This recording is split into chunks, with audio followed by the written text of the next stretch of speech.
우리는 성공을 매력적이다라고 생각을 합니다. 실패는 반면에 매력을 느끼지 못합니다. 그래서 성공의 이야기는 차고 넘쳐납니다. 책에도 많고요. 다큐멘터리를 보면 성공한 분들의 이야기를 많이 듣게 됩니다. 많은 사람들이 성공한 사람들, 이 사람 저 사람 이야기하면서 이렇게 저렇게 성공했다 말합니다. 그렇지만 실패자들은 아무 말도 못하고 어딘가에 숨어 있습니다. 하지만 우리 모두가 사실은 실패를 통해서도 많은 것을 배울 수 있습니다. 그래서 실패를 그냥 내버리지 말라라고 하는 충고가 있습니다. 우리 교회도 선교주에서 다양한 실패를 경험합니다. 좋은 선교사님 보냈는데 실패하고, 좋은 프로젝트를 시도했는데 실패합니다. 그런 실패를 꼭 들여다봐야 합니다. 교회 행사를 하면서 많은 실패가 있습니다. 시행착오도 있습니다. 이거를 은근슬쩍 성공에 끼워놓고 그냥 넘어가는 것이 아니라 실패를 끄집어내서 들여다봐야 합니다. 아주 독특한 박물관이 있다고 합니다. 심리학 박사인 사무엘 웨스트가 설립한 실패 박물관입니다. Museum of Failure인데 여러 도시를 다니면서 전시회를 갖는다고 합니다. 상하이에서도 한번 열렸고요, 뉴욕에서도 열렸고, 현재는 워싱턴 DC에서 전시회를 갖고 있습니다. 이 실패 박물관에는 여러 가지 혁신들과 새로운 상품들을 시도했다가 실패한 시도작들을 전시하고 있습니다. 우리가 보통 전혀 실패할 것 같지 않은 그런 회사들도 많은 실패를 경험했습니다. 코카콜라, 펩시 이런 곳에서 출시한 많은 음료수들이 완전히 망하고 완전히 실패한 것들이 있다고 합니다. 펩시 크리스탈이라고 하는 음료를 들어보신 적 있으십니까? 펩시 크리스탈은 펩시와 똑같은, 콜라와 똑같은 말인데 하얀색 크리스탈, 맑게 만들었습니다. 굉장히 매력적으로 느껴지지 않으십니까? 폭망했습니다.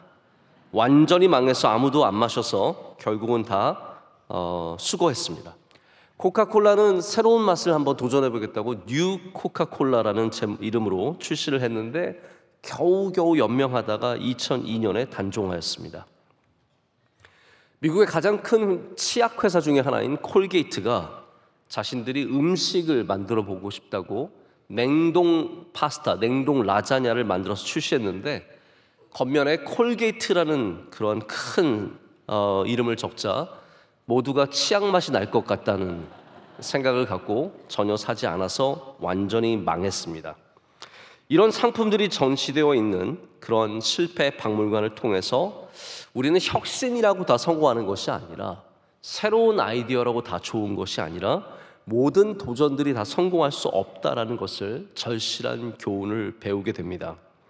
실패의 박물관을 한번 돌아보면 많은 것을 느낄 수밖에 없습니다.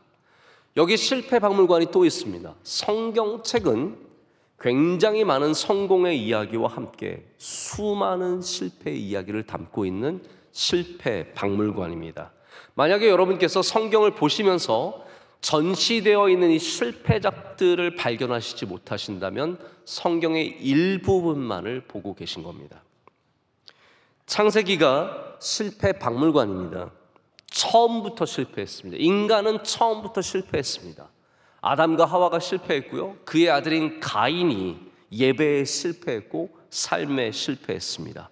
처음부터 실패한 예배가 있었다는 것은 우리에게 많은 것을 생각하게 합니다.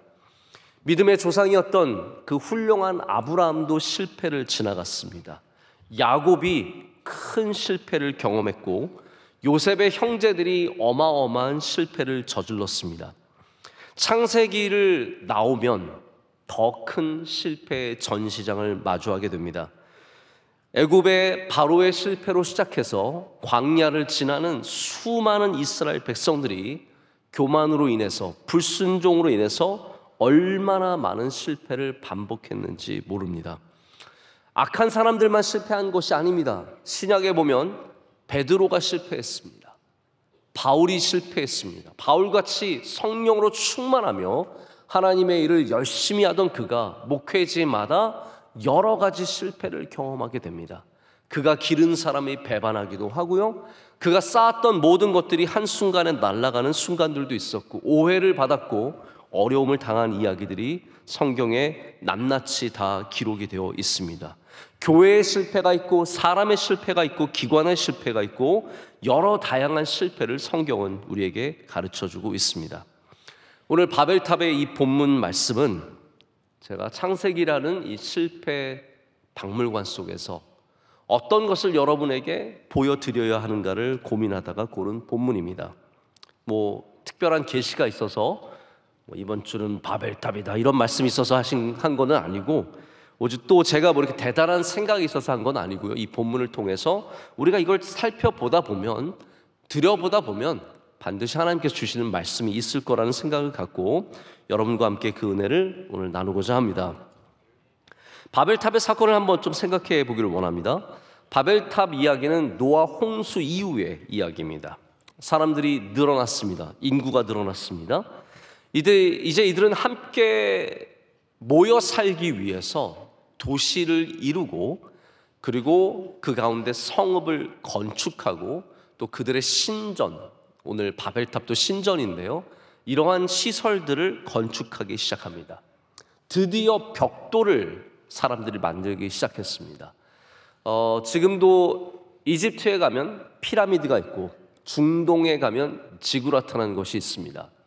벽돌은 인간이 높은 건물을 지을 수 있게 가능하게 한 혁신적인 아주 새로운 발견이었습니다.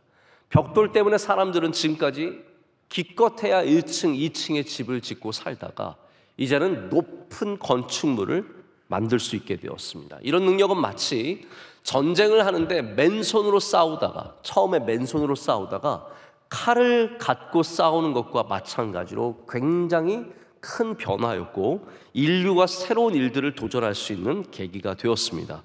근데 사람들은 좋은 것을 가지면 좋은 쪽으로만 가는 것은 아닙니다.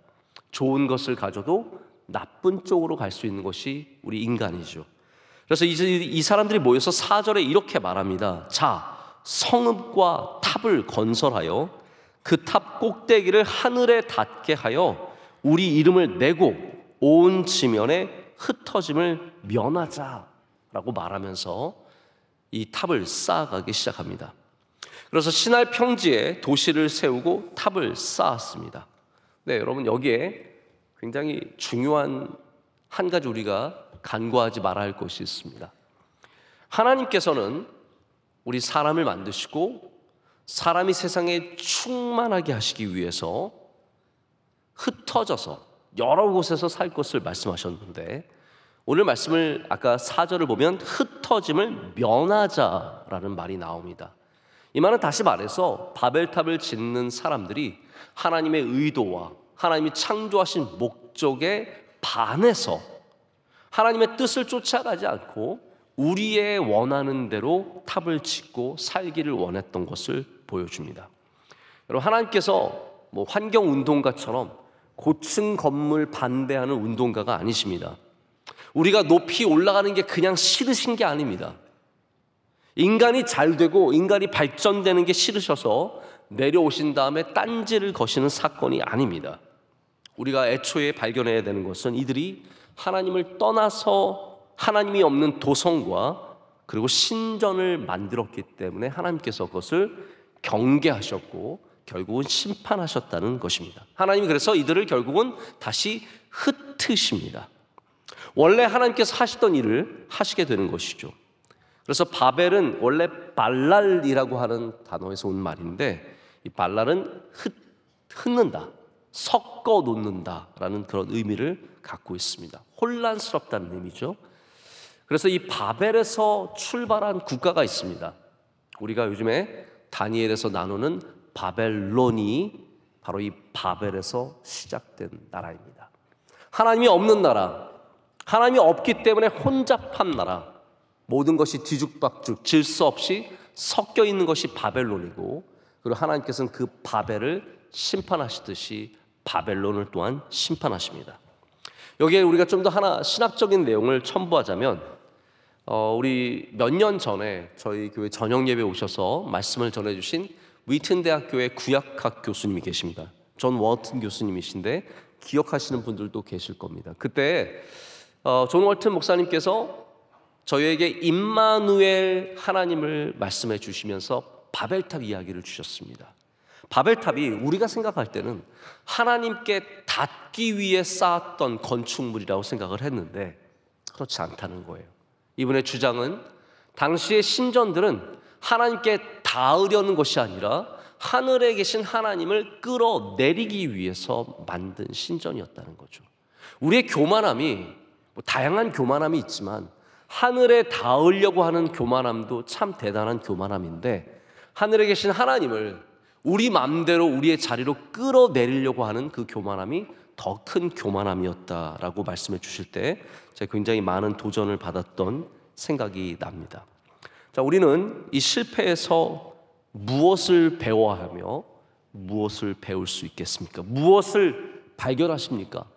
바벨탑의 이야기, 그냥 재밌는 이야기로, 흥미로운 이야기로 그게 사실이겠어 이렇게 그냥 넘어가시겠습니까? 아니면 우리가 실패를 보면서 우리의 삶에 무엇을 발견해야 하겠습니까? 저는 오늘 이 말씀을 통해서 여러분들이 여러분의 삶에도 이런 실패가 반복되지 않도록 발견하는 은혜가 있으시길 축복합니다. 우리는 많은 사람들이 높이 쌓으려다가 결국은 무너진다는 것을 잊지 말아야 합니다. 우리 인생이 자랑하는 모든 것들, 내가 자랑으로 삼는 것들이 결국은 무너진다는 것을 기억해야 합니다.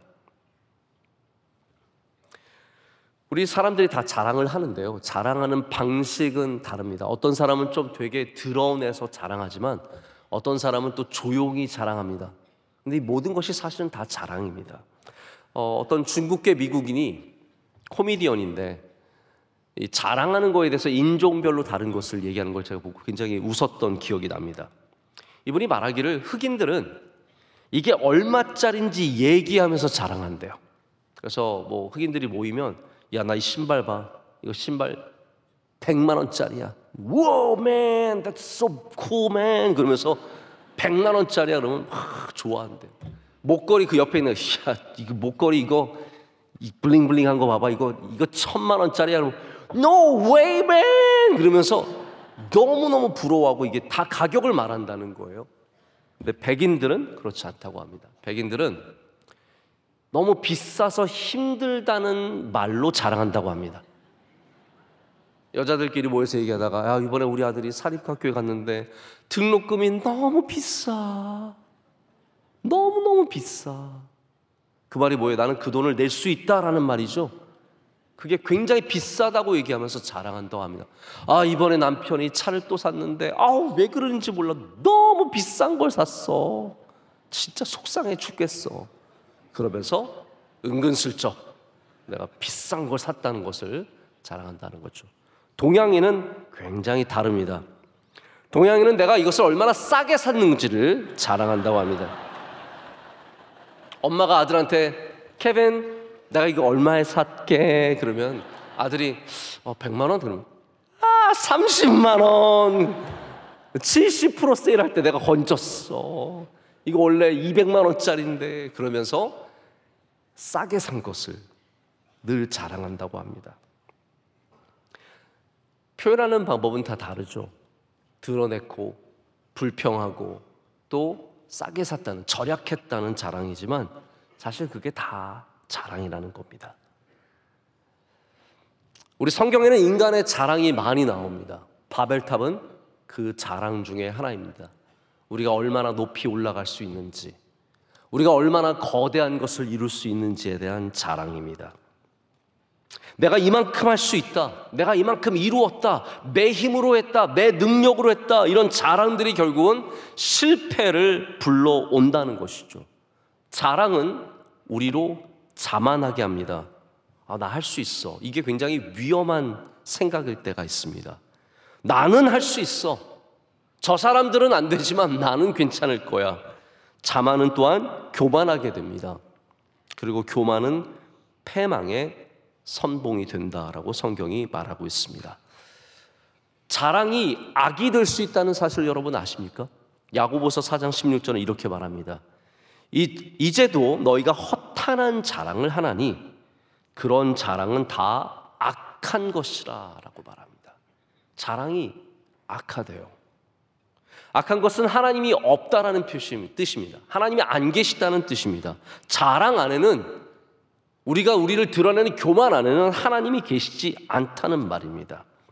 바울이 이 자랑의 문제를 너무나 잘 알았기 때문에 우리 신약 성경을 보면 자신이 부득불 자랑한다라고 말하면서도 자신의 약한 것을, 내 약점을, 내 부족함을 오히려 드러냅니다.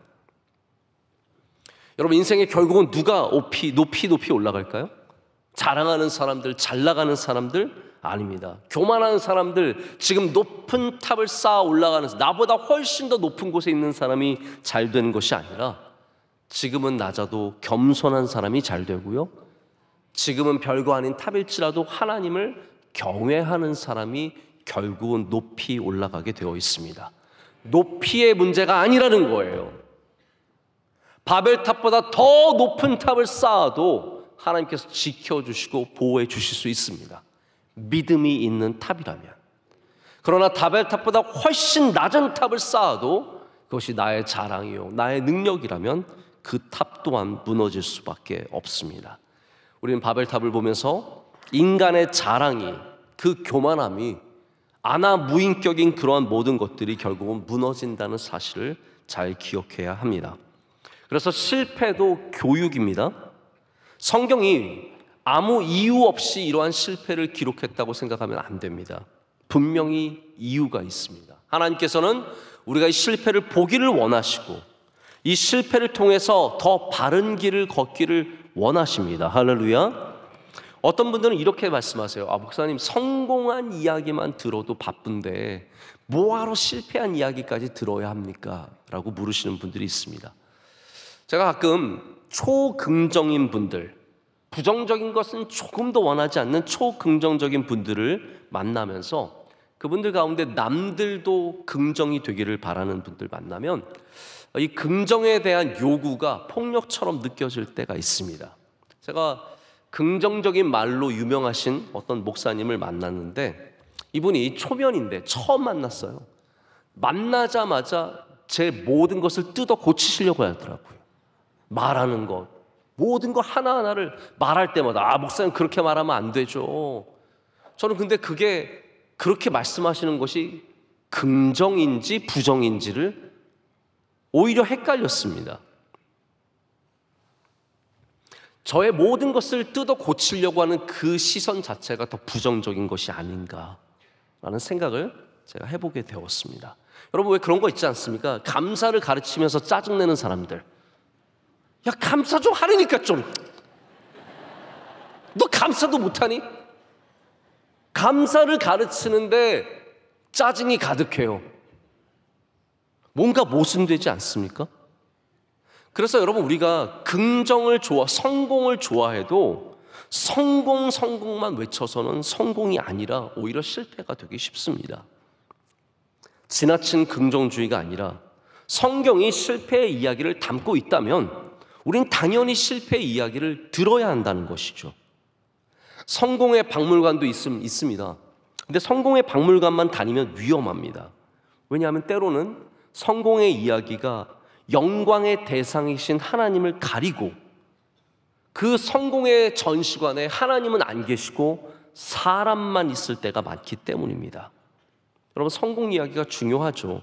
많은 교훈들을 담고 있습니다. 또 성공 이야기를 하면 사람들이 그걸 통해서 용기를 얻고 힘을 얻는 경우도 많습니다. 자, 가끔 유튜브에 올라온 어떤 귀한 이야기들을 들어보면 그 성공의 이야기 아래에 제가 덕분에 실망하는 가운데 지내다가 힘을 냈습니다. 제가 다 포기했었는데 강사님 이야기를 듣고 제가 힘을 냈습니다. 다시 하겠습니다. 이런 내용들이 많이 있습니다. 그러나 여러분, 이걸 아셔야 됩니다. 성공은 따라하기가 굉장히 어렵습니다. 우리가 만약에 위대한 인물의 전기를 읽고 성공한 사업가의 이야기를 읽은 다음에 똑같이 성공할 수 있다면 얼마나 좋겠습니까? 1만 시간의 법칙, 마치 1만 시간을 뭔가를 하면은 다 위대한 사람이 될 것 같은 그런 이야기를 듣고 1만 시간을 해봐도 아무것도 안 되는 사람들이 얼마나 많은데요. 성공은 수학이 아니고 마법이 아닙니다. 비법이 아닙니다. 뭐 이거 넣어서 이거 넣으면 이거 됩니다. 이게 아니라는 거죠. 여러분, 이 세상에 참 요리 쉽게 하시는 분이 있습니다. 백종원 씨라고. 그분은 이거 설탕 넣고요, 뭐 넣고요, 그러면 이거 맛있어요, 그렇게 됩니다. 실제로 따라해 보면 그 비슷한 맛이 납니다. 요리는 어쩌면 특별한 능력이 아니라 그냥 한 숟가락, 두 숟가락 잘 따라하기만 해도 온도 지키고 시간 지키면 그 비슷한 맛이 나올 수 있습니다. 하지만 성공은 절대로 그런 식으로 되는 게 아닙니다. 아침에 일어나면 아침형 인간, 아침에 일어나면 내가 성공할 수 있나 보다. 학원 저는 늘 회사 가기 전에 학원 가면 성공할 수 있나 보다.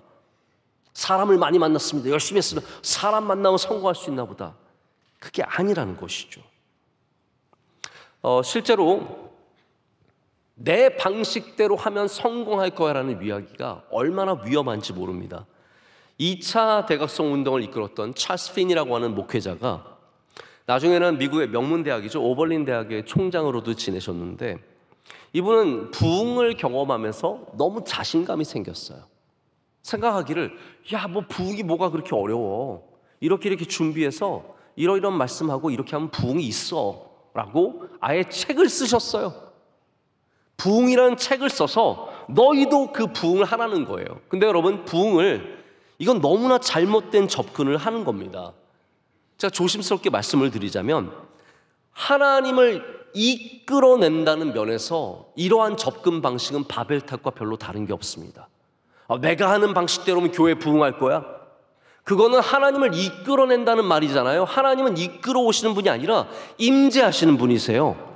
부흥은 하나님의 임재의 역사이며 하나님께서 주도하시는 것인데, 어떻게 우리가 감히 하나님을 이끌어내면서 이 방식 하면은 하나님이 여기 임하십니다라고 말할 수 있겠냐는 말입니다. 여러분, 교회는 바벨탑이 되면 안 됩니다. 우리가 하나님을 이끌어내는 것이 아니라 교회는 마구간이 되어야 합니다. 예수님께서 우리 가운데 임재해 주시는 곳, 우리 가운데 오시는 곳이 되어야, 주님께서 친히 우리와 함께 하시는 곳이 되어야 은혜가 있다는 말이죠.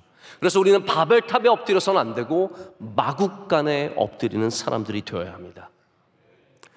저는 훌륭한 목사님에게서도 많은 좋은 것들을 배우지만 실패한 목회자에게서도 많은 것을 배웁니다. 미국의 말스힐이라고 하는 아주 영향력 있었던 시애틀의 한 교회는 마크 드리스콜이라고 하는 목사님이 1996년에 세운 교회입니다. 미국의 시애틀이라고 하는 지역은 심각하게 세속화되어 있는 곳이기 때문에 교회가 큰 교회가 없습니다. 근데 이 말스힐 교회는 거의 10,000명이 출석하는, 미국에서 10,000명은 우리나라 10만 명과 맞먹는 숫자입니다. 어마어마하게 큰 교회를 세우고 막강한 영향력을 발휘하셨습니다. 하지만 이분이 책을 쓴 다음에 뉴욕타임스 베스트셀러에 올리기 위해서 교회 몰래 어마어마한 비용, 몇백만 불의 비용을 마케팅 비용으로 지불하고 폭력적인 언어로 설교를 하고 독단적이고 폭력적인 리더십으로 교회를 이끌어가면서 결국은 2014년도에 교회 이사회가 마크 드리스콜 목사님을 해임합니다. 그리고 바로 그 다음 해에 이 교회는 우리는 문을 닫겠노라고 선언하고 교회가 해산해버립니다. 저는 이 드리스콜 목사님의 이야기를 보면서 왜 우리가 교만해지면 안 되는지, 왜 우리가 성공이라고 하는 신화에 빠져서 독단적이 되면 안 되는지를, 왜 우리가 함부로 말하고 행동하면 안 된다는 것을 깊이 생각해 보게 됩니다. 바벨탑은 우리에게 바로 그러한 실패의 모델이 됩니다. 바벨탑은 또한 겉으로 화려한 것이 하나님의 영광을 가져오지 못한다는 사실을 기억하게 합니다. 지금도 중동에는 지그라트가 많이 남아 있습니다. 원로 목사님께서 몇 달 전에 이란에 다녀오시면서 바로 이러한 중동의 지그라트를 여러 개 보고 오셨고 사진으로도 찍어 오신 것을 저희가 알고 있습니다. 이 지그라트를 가보면 우리가 생각한 것보다 훨씬 더 큰 규모에 놀랍니다. 그 오래전에, 몇 천 년 전에 그러한 거대한 건축물을 사람이 이룰 수 있었는지에 대해서 정말로 경의를 표할 수밖에 없습니다. 이들은 뭐라고 생각했습니까? 이렇게 크고 화려하고 아름다운 신전을 만들어 놓으면 신이 이곳에 당연히 올 거라고 생각했던 것이죠. 여러분, 우리가 하나님을 향해서 갖는 쉬운 오해 중에 하나가 하나님께서 우리가 화려하게, 멋지게, 크게 하면 그것을 더 기뻐하시고 그 가운데 오실 거라고 하는 생각입니다. 예수님께서 이 땅에 오실 때 마국간을 선택하신 것은 우연이 아닙니다. 전략적이시고 그리고 무엇인가를 말씀하시기 위해서입니다. 만왕의 왕께서 인류를 구원하시는 하나님의 아들 임마누엘, 우리와 함께 하시는 하나님께서 가장 누추한 곳에 오셨다는 것은 우리가 하나님을 만나기 위해서 바벨탑이 필요하지 않다는 것을 말해주고 있습니다. 여러분, 하나님을 만나시기 위해서 무엇이 필요하십니까? 돈이 필요합니까? 명예가 필요합니까? 내가 많은 사람 알아야 합니까? 아닙니다.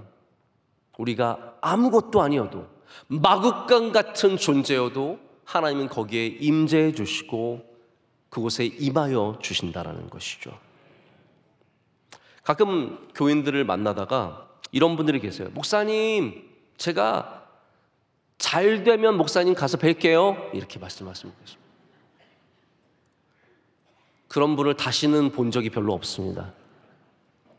제가 그 마음 모르는 바는 아닙니다. 제가 목사님 잘 돼서 목사님 가서 만날게요 라는 말씀 속에는 잘 되겠다는 마음도 있고, 그리고 만났을 때 목사님께 뭔가 좀 자랑스럽게 보이고 싶은 마음도 있고, 또 잘 뭔가를 섬기고 싶은 마음도 다 있으신 거를 잘 알고 있습니다. 근데 여러분, 잘 된다는 것이 만남의 조건이 될 수는 없습니다. 목사가 교인을 만나는 것이 교인이기 때문이지 성공했기 때문은 아닙니다. 높은 탑을 쌓아야 하나님이 오신다는 생각을 내려놔야 합니다. 오늘도 지금 마국간 같은 나의 삶에 함께 하시는 하나님을 기뻐하시는 삶을 살아야 합니다. 아브라함은 그런 생각이 없었습니다. 내가 멋지게 해서 하나님께 뭔가를 해야겠다는 생각을 하지 않고 그의 삶의 모든 자리에서 하나님을 만났고 하나님께 예배했고 하나님 가까이 나아갔습니다. 하나님께서 그것을 훨씬 더 기뻐하시는 거죠. 그래서 이 홍수 이후에 바벨탑 사건 이후의 이야기가 바로 아브라함의 이야기입니다. 하나님께서 바벨탑에 이 높이 올려던 사람들을 거부하시고 낮은 곳에 있는 아브라함을 부르셔서 그로 예배하게 하십니다. 그래서 상수리나무 아래, 세겜에서 상수리나무 아래서 그 보잘것없는 제단을 쌓고 예배하는 아브라함을 기뻐하셨고, 부엘세바에서, 헤브론에서 다양한 곳에서 하나님을 만나고 기도하고 예배하는 아브라함을 하나님께서 복 주시고 은혜를 주셨습니다. 우리가 예배하는 곳이라면 찬송처럼 초막이나 궁궐이나 할렐루야 어디든 하나님께서 우리와 함께 하실 줄로 믿습니다. 바벨탑은 처음부터 실패가 예견된 그러한 인간의 프로젝트였습니다. 어떤 것들은 처음부터 실패를 품고 시작합니다. 우리가 그런 실패를 잘 분별할 줄 알아야 되고요, 그런 실패를 시작하지 말아야 합니다. 사실 우리가 하는 많은 일들의 실패는 잘 되다가 뭔가 좀 어려움이 있어서 안 되는 실패들입니다.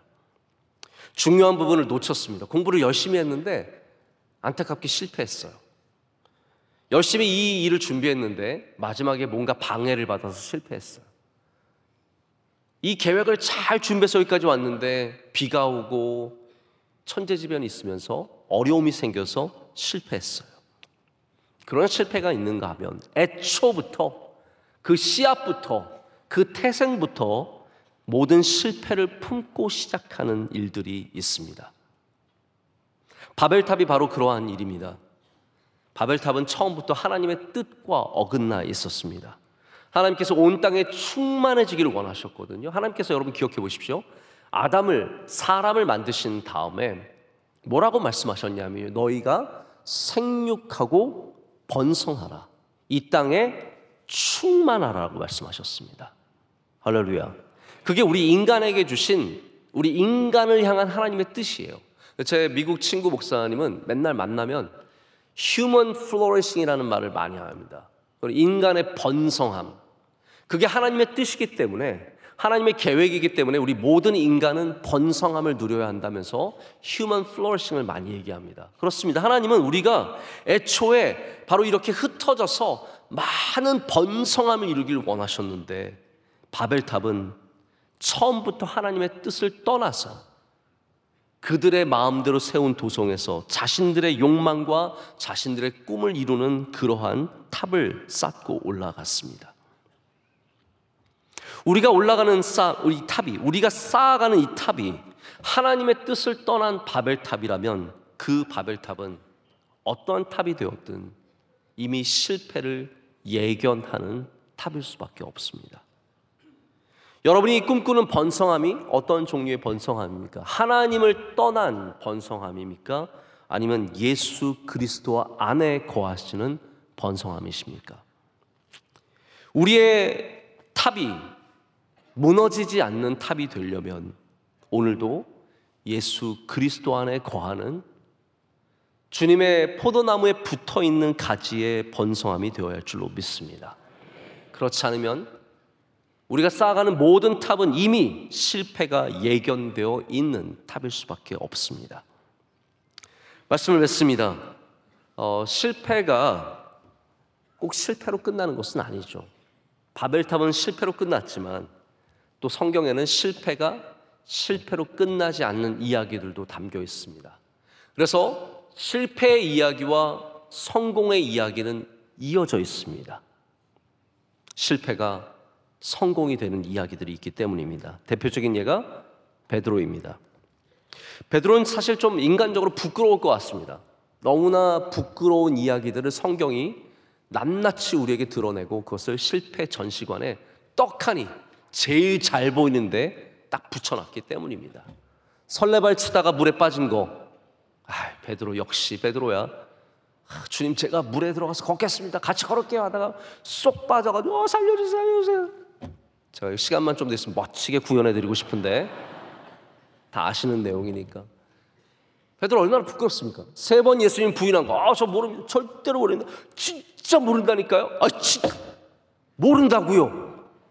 이렇게 했던 베드로가 얼마나 부끄러운 그 모든 것들을 실패 전 시간에 다 보여주고 있습니까?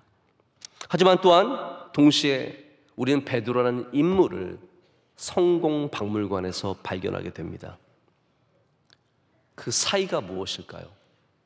이 실패의 이야기와 성공의 이야기의 사이에 있는 것은 단 하나입니다. 예수 그리스도입니다.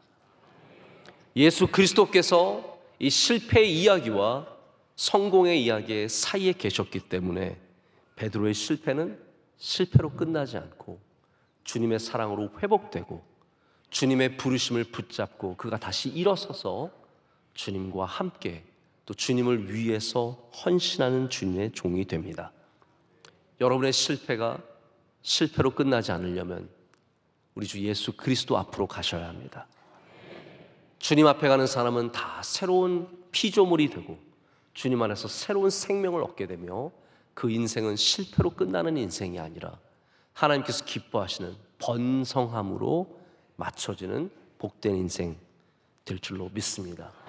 오늘도 여러분의 삶으로 돌아가셔서 이 전시관을 나가셔서 여러분의 삶으로 돌아가신 후에는 기도의 탑을 쌓아가시고 예배의 탑을 쌓아가시고 섬김과 나눔의 탑을 쌓아가시기를 축복합니다.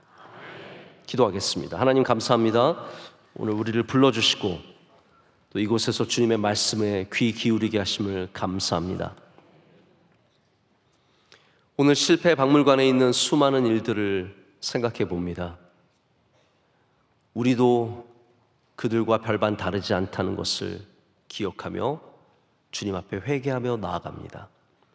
우리의 탑을 내려놓고 주님이 기뻐하시는 탑을 다시 쌓아가게 하여 주시옵소서.